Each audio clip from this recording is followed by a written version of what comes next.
injection point works because most of the neuromuscular junctions are there. It doesn't work in everybody. But you want to angle your injection into the curve. That's low like that. You don't want to inject in this direction because the fluid will go towards the whole of the orbit, which is the supraorbital foramen. And if it goes in that direction, you're going to be in trouble. So watch what I do here. I mentioned to you earlier that the corrugator lives under the eyebrow. Why do we inject medial to the eyebrow where there are no hair? Because the hair of the eyebrow was removed, it would indicate that we should actually inject a little bit more lateral, but we don't do that. The muscle is there in the supraciliary arch. See that little hesitation before I came out? So we're not changing the pattern of injection, I'm just changing the depth of injection, one to catch the corrugator, the other one to catch the depressor. Okay? Now the tail of the corrugator is now inserting into the skin of the middle eyebrow. So you don't want to inject deep there, you want to inject superficial. See where the divot is? I'm going just medial to the divot. Okay? Slow injection. This injection, superficial or deep? And which muscle are we targeting? Which muscle? Orbicularis. Yes, Correct. good. Yes. Because the corrugator has blended with the orbicularis over there, so it's now superficial. All those little lines that you get between the nose and the middle third of the eyebrow, all those little lines that you see sometimes, that's not corrugator. The corrugator has no attachment to the medial eyebrow. It's too deep. It's attached to the middle third. So all those little lines that you see over here are orbicularis. Okay? So the injections are deep, deep, and then you go superficial there, right? Because if you go deep, there's a hole under there, and that's a hole into the eye, and if the product goes along that hole into the eye like that, what's going to happen with that eyelid? There it goes. That's right. So what did I do with the patient when I was injecting here to make sure that the toxin didn't spread? Bingo. I never inject the tail of the corrugator over here without having the patient contract. You'll never get ptosis.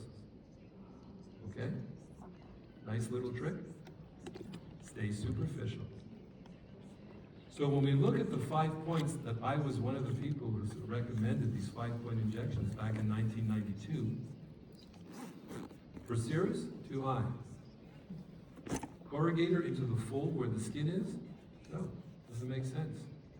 Injecting that high for the tail, no. This was my very first patient that I ever injected with Toxina back in 1992. And I was showing how proud I was that she couldn't form any lines. See that? But look at that right eyebrow. Why is that right eyebrow down? Because we said you should inject 1 centimeter above the orbital rim.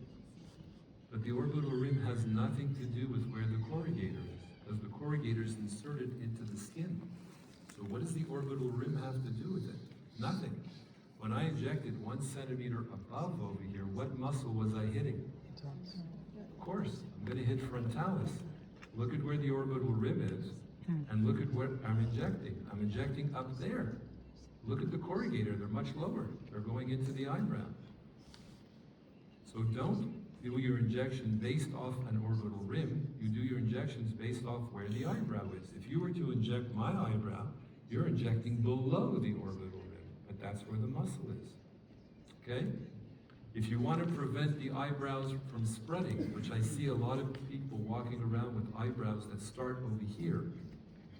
This was also from the internet, from somebody who was so proud of the work that they did, but look at where the eyebrows are. They start at the pupil just about. Okay? Sure, she can't go ahead and contract, but what are the eyebrows doing all the way out there? Right? This was my patient from 1994. I asked her to look up. What do you notice the eyebrows doing when she looks up? They're spreading. I was stupid. I didn't pick up on that. What do you think is going to happen if I treat her glabella? You can predict what's going to happen over here, my 5-point injection technique. Look at where her eyebrows are now. They're starting at the inside of the iris. That's not a beautiful glabella. Okay? That's not. In patients that will splay, you ask every patient before you're injecting their glabella to look up and see what their eyebrows do. If they spread before your injection, they're going to spread afterwards if you're only injecting glabella. Okay? Look at all these beautiful eyebrows. Where do they start? They start above the medial canthus or slightly medial.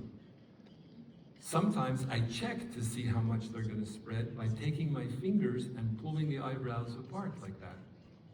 Here's a patient, redhead, typical patient that has very weak collagen that you know might spread, and I knew she was going to spread. So what did I do to prevent her from spreading? I have to treat the frontalis too. And when I explain that to the patients, they understand. I'm not selling more toxin. I'm selling beauty. I don't want them to look weird. And look, eyebrows up, and they're not spread. Okay? What about the orbicularis? Am I destroying everything you guys do in toxin? I'm sorry. Look at orbicularis. Let's understand the orbicularis. The upper injection is super important. Why is the upper injection super important? Because that will tell you whether you could lift the eyebrow or not, the brow lift. Most people will try to lift the eyebrow by putting the injection somewhere in the hairs of the eyebrow over here. Okay? But I have to tell you there's a problem with that. Because the frontalis muscle, when it comes down the forehead, inserts into the hairs of the upper eyebrow medially and mid, but it does something crazy on the outside. It doesn't go into the hairs of the eyebrow. It blends with the orbicularis muscle. And because it blends with the orbicularis muscle, you have fibers of frontalis that are below the hairs of the eyebrow out here. If you inject at the hairs of the eyebrow, you're catching the elevator and the depressor. The eyebrow won't go anywhere. So you have to inject a couple of millimeters below, like this. You see the way the tail of the eyebrow came up? Where was my injection? There. Not into the hairs, but below it. Inferior to it. Good. What about the lower injection? That's a very important injection with crow's feet too. Why is that so important? Because the orbicularis muscle is not a Gucci glasses. It's Ray-Bans. It's aviator glasses. It comes down lower on the cheek over here, and that makes it a cheek elevator.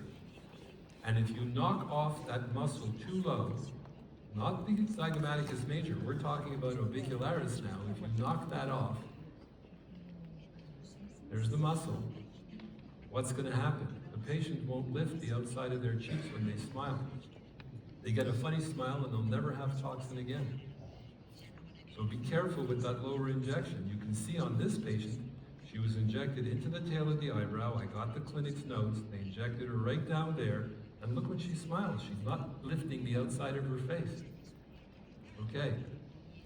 One other thing. If you block the orbicularis completely, so you really wipe it out on the outside, the only muscle that's lifting the corner of the mouth is zygomaticus major. That's the only muscle that's doing it. It doesn't have orbicularis to control it. And then you look like this.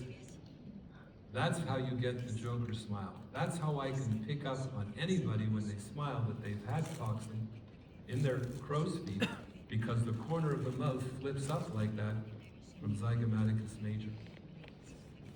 This one I want to make sure that I elevate the brow. So I'm not going to go up over here. I'm going to go about 4 or 5 millimeters below, push the skin into the needle, little wheel, and mash. Same thing about over here. And mash. One more. Big smile.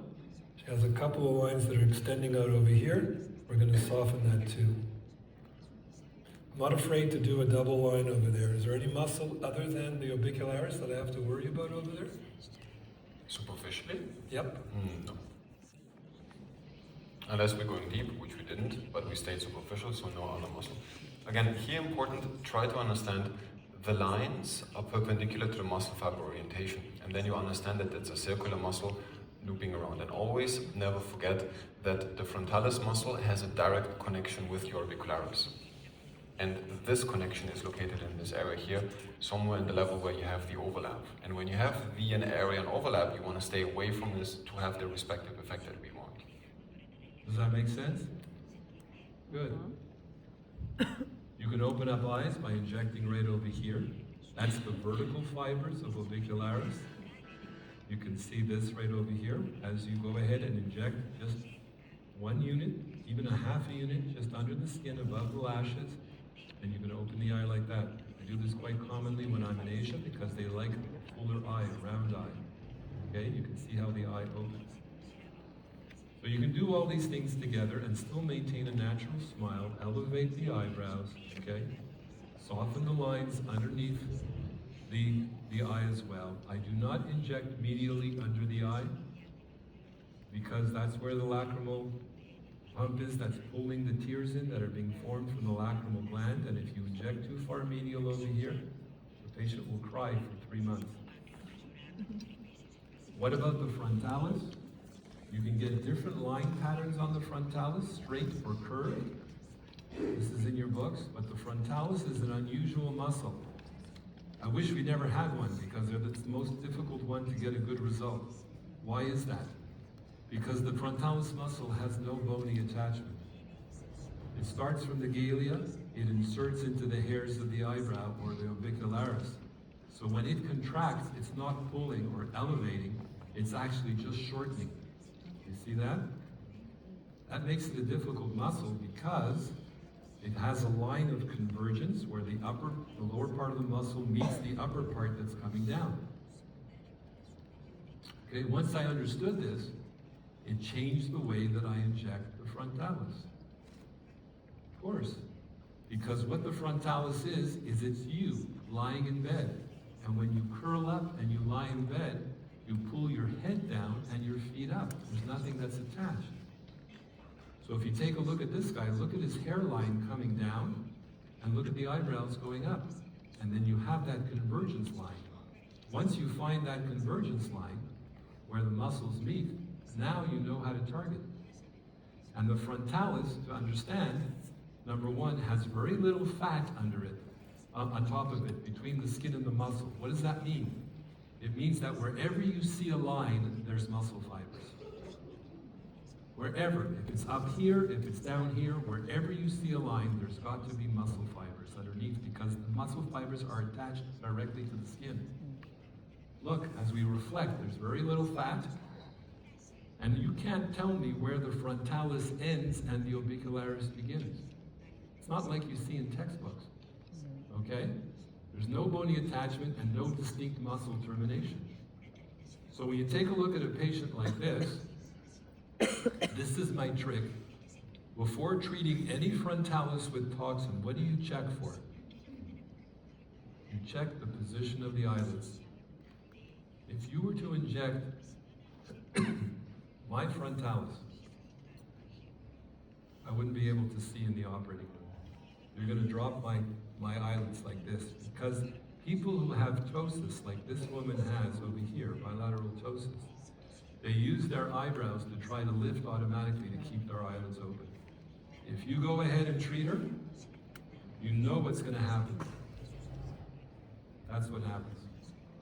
And now you're going to fight with it. So what do you do in a case like that? You refer to a plastic surgical colleague of yours. I did a ptosis repair on both her eyelids. This is her now 16, 17 years later, a constant toxin that we do on her, and you don't have to worry about dropping her eyelids. What you see in anatomy textbooks is not right. I'm not here, I'm talking about for these illustrations. This illustration